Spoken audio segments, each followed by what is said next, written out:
आस्था और विश्वास के महापर्व छठ की शुरुआत हो चुकी है। छठ के मधुर गीत और संगीत कानों में गूंजने लगे हैं। लेकिन दूसरी तरफ देश के कोने कोने से छठ पूजा में शामिल होने ट्रेनों से बिहार लौट रहे हमारे भाई बहनों की स्थिति बेहद शर्मनाक है।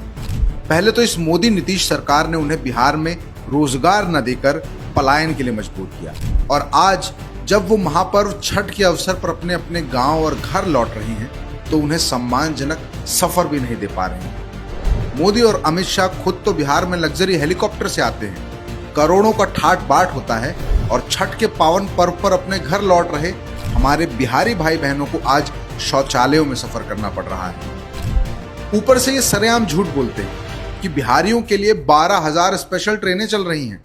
जब पूरे देश में कुल 13,452 ट्रेनें ही चल रही हैं तो ये 12,000 स्पेशल ट्रेनें कैसे चल रही हैं? ये झूठ क्यों? बिहारियों के साथ ये मजाक क्यों? आंख मूंद लेने से सच नहीं बदलता। आज पूरा बिहार पलायन की मार झेल रहा है। गांव में शायद ही कोई घर होगा जिसका कोई न कोई सदस्य बाहर कमाने न गया हो।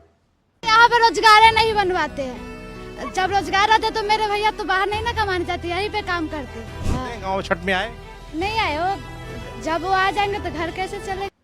हर वर्ष लाखों बिहारी 2 वक्त की रोटी की तलाश में अपने माँ बाप, घर परिवार, बाल बच्चों को छोड़कर दूसरे राज्यों और खाड़ी देशों में पलायन को मजबूर है। ऐसी हालत है हम स्टूडेंट का। अरे भावुक हो गया। क्या मम्मी की याद आती है? मम्मी की याद आती है? बहुत याद आती है। अकेले बेटे हैं, बहुत दूर में रहते हैं। हम बिहारियों के लिए रोजगार जरूरत है। बिहार के पलायन की दर्दनाक तस्वीरें हमने कोरोना काल में भी देखी थी। तब मुख्यमंत्री जी ने कहा था, अब वापस लौट रहे बिहारियों को बाहर जाने की जरूरत नहीं पड़ेगी, हम बिहार में ही काम देंगे। चुनाव में वोट मांगने से पहले नीतीश कुमार को बताना चाहिए कितने बिहारियों को आपने रोजगार दिया।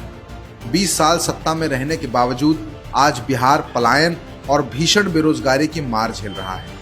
ना कोई उद्योग है, न व्यवसायिक ढांचा, न शिक्षा और स्वास्थ्य की बेहतर व्यवस्था। यही है मोदी नीतीश के 20 साल के विकास की असली तस्वीर। पलायन की मार कब तक झेलेगा बिहार?